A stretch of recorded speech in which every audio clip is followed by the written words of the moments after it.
If you knew what you know now, and you knew this before Rosh Hashanah Yom Kippur this year, that means you knew all the devastation that was going to happen. You knew about the attack.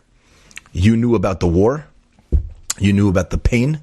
You knew all the tears, the orphans, the widows, all of it. You knew everything, okay? Before Rosh Hashanah Yom Kippur. What would have changed during your Yom Hadin? The day that the Gzeira was being written, what would you have done differently? How would you have davened? What changes would you have made?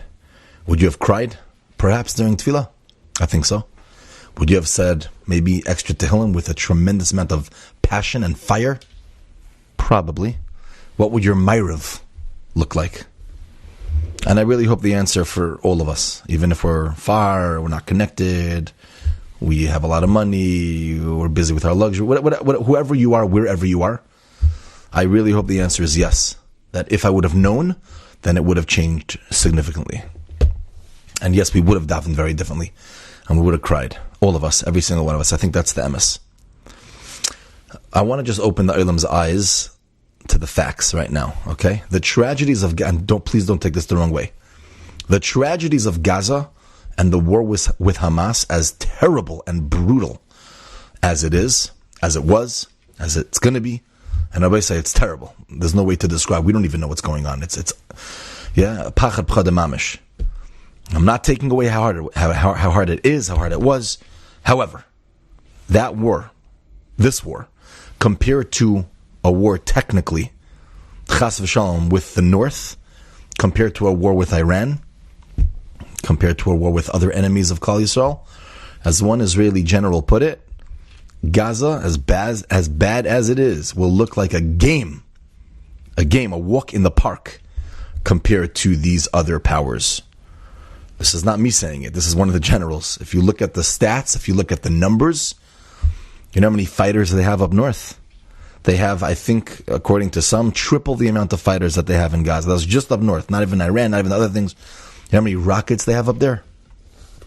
Yes, in Gaza they have tons also, but you have no idea how much more they have up there. Just look at the size difference. Look at the size of Gaza and look at the size of Lebanon, look at the size of Iran, look at the size of the enemies.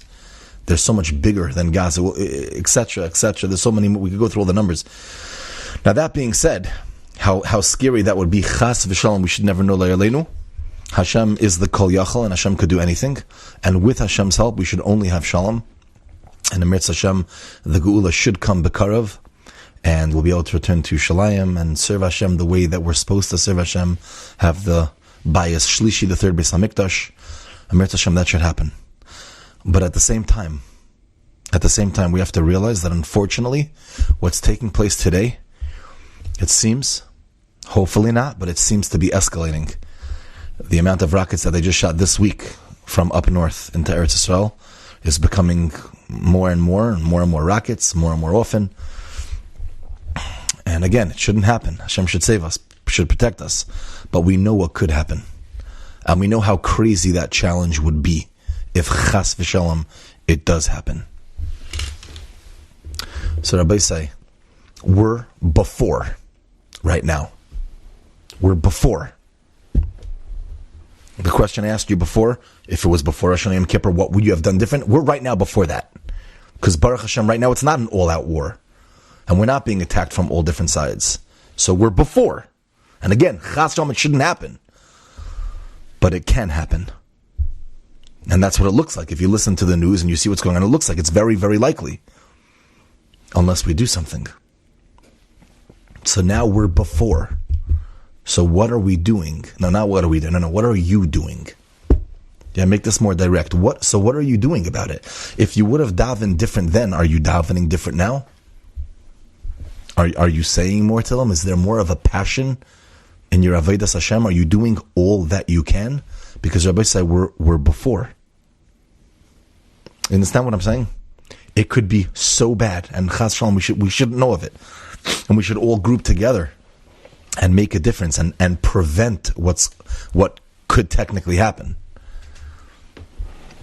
But what are you doing about it? Answer that question. What are you doing? Was your chakras different today? Was your mincha different today? Is your mincha going to be different today? Is your ma'ariv going to be different? We're before.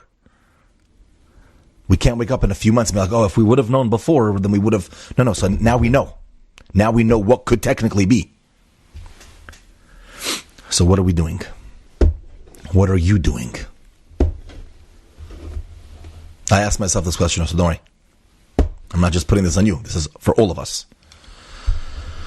Right now we're before, and maybe our power could prevent it, right? You know that the power of one tefillah could make a huge difference. Now, we shouldn't be one tefillah. It should be every tefillah.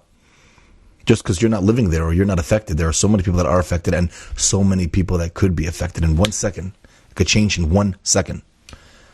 And again, we're not saying it should. Chas v'shalom, don't. Oh, he's in the chas v'shalom. We're not trying to bring a kitchen, nothing. Kadosh Baruch Hu should save us, but we have to also wake up to reality. And we now have that opportunity that we're before. And the power of even one tefillah. Moshe Rabbeinu, how many tefillahs did he daven to get into Israel? 515? HaKadosh Baruch Hu prevented his any tefillah more than that. Why? Because one more tefillah would have changed it for him. And Hashem said, that's it, stop. The power of one tefillah. Sometimes all it takes is one tefillah, and we don't know who has that power, who has that tefillah. You know, sometimes people say, my life is so hard. Yeah, if your life is so hard, then you have so much more power. I feel so disconnected. I'm struggling in so many areas. Look what I'm going through. Okay, so then you are a powerhouse. Your tefillah could do so much. So if you're somebody who's struggling somewhere in the world with anything that you're struggling with, you don't realize the power of your tefillah because you have all the reason not to daven, not to connect. You're upset, you're sad, you're depressed, you're angry, you have questions. So just do it for us. Do it for all of us as a nation.